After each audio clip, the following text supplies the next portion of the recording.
Γεια σας φίλοι μου.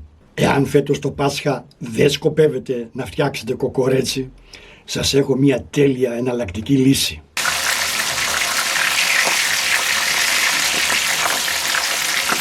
Αρνήσια σηκωταριά λαδορίγανη. Ένα φαγητό παλιό, τίμιο και αγαπημένο.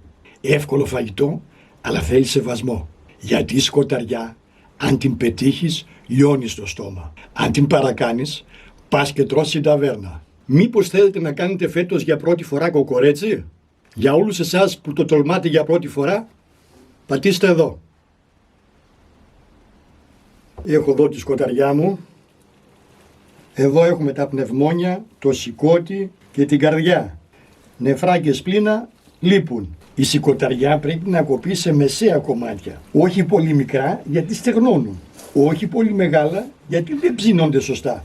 Εκτός από την καρδιά που είναι σκληρή. Την κόβουμε σε μικρότερα. Το σηκώτη θέλει προσοχή περισσότερο από όλα. Και αυτή εδώ η μεμβράνη δεν τρώγεται. Θα την αφαιρέσουμε και αυτή. Ό,τι είναι σκληρό το αφαιρούμε και το πετάμε. Το μαχαίρι σας να είναι πολύ κοφτερό.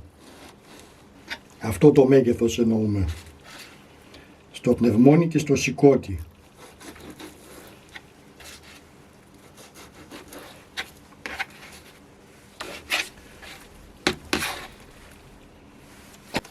Το σηκώτη.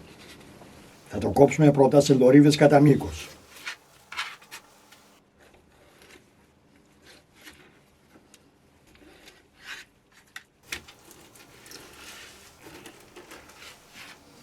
Έτσι. Αυτό το μέγεθος.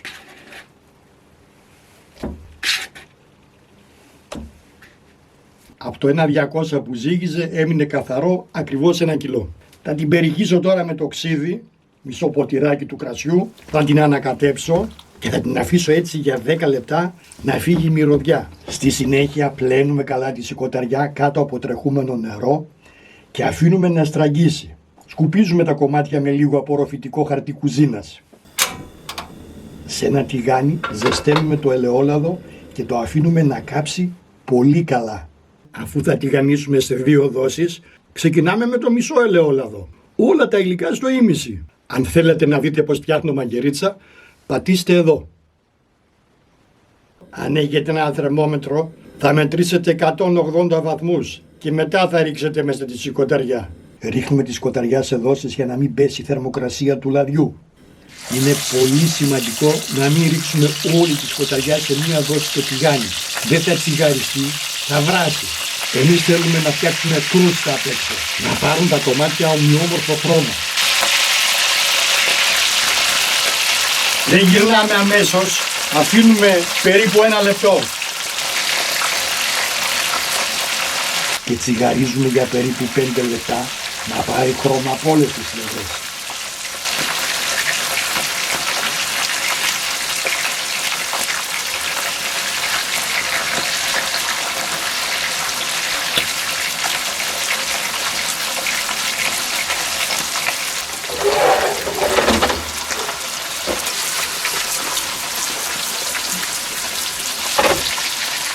Έτσι, να κάνει κρούστα. Τώρα θα προσθέσουμε ένα ψιλοκομμένο κόπανο πράσι. Τώρα θα ρίξω το μισό πράσο.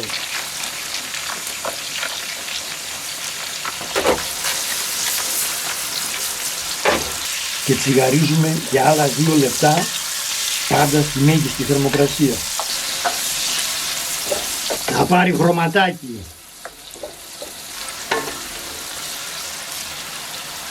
Σβήνουμε με το κρασί και εδώ το μισό θα ρίξω. Και αφήνουμε να εξαπλωθεί το αλκοόλ.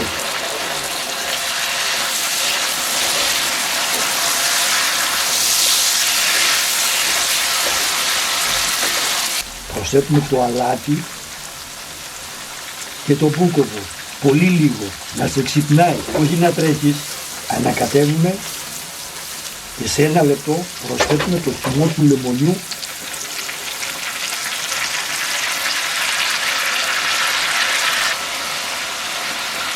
Θα ανατιμήσουμε το τηγάνι και αφήνουμε να μαγειρευτεί για 2 λεπτά ακόμη.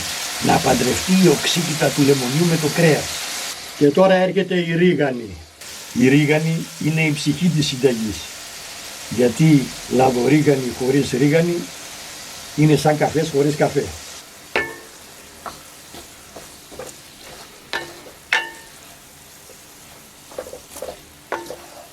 Σβήνουμε τη φωτιά και τώρα πασπαλίζουμε με το φρέσκο θυμάρι. Αν βάλουμε. Το θυμάρι θα δώσει βάθος. Και είμαστε έτοιμοι. Σας συνιστώ να την κάνετε σε 2 δόσεις. Ένα σκούπισμα το τηγάνι και πάμε για τη δεύτερη. Και τσουράκια έχω. Από εδώ.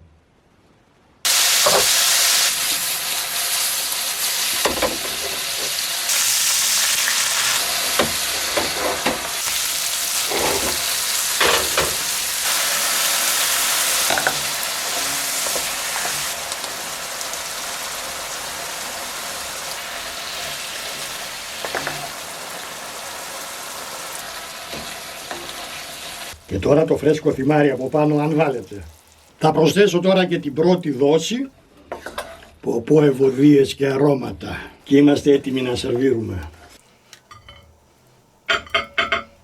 Κοίτα εδώ τώρα, γυαλίζει, μυρίζει Ελλάδα, μυρίζει παλιό καλό τραπέζι. Ένα κομμάτι ψωμί δίπλα, φρέσκο, ζυμωτό με προζύμι. Αχνιστό, πριν 1 ώρα βγήκε από το φούρνο. Έτσι και λίγη φρέσκια ρίγανη από πάνω για το μάτι. Λίγο κρασί και δεν ζητάς τίποτα άλλο. Συνεχιά μας. Λίγο φρεσκοτριμμένο πιπέρι από πάνω, γιατί αυτά τα φαγητά δεν θέλουν πολυτέλειες. Θέλουν απλότητα και σωστό χρόνο. Αν σου άρεσε ο μεζές, ρίξε ένα like, κάνε εγγραφή και γράψτε μου στα σχόλια εσύ τη σκοταριά πώς τη θέλεις, με πράσο ή με κρεμμύδι.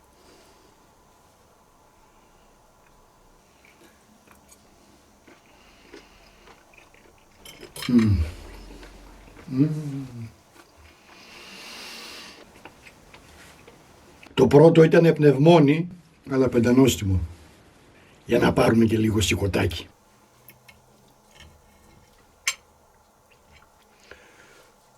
Πω.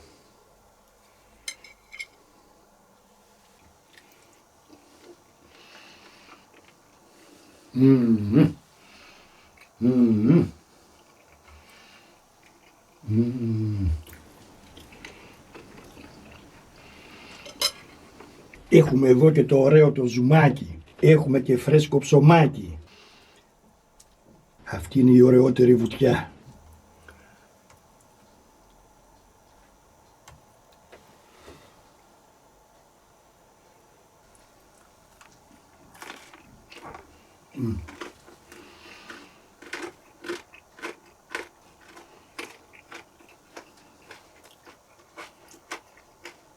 Αν με ρωτήσετε τι θα προτιμούσα, αυτό ή κοκορέτσι, θα σας έλεγα χωρίς δεύτερη σκέψη αυτό.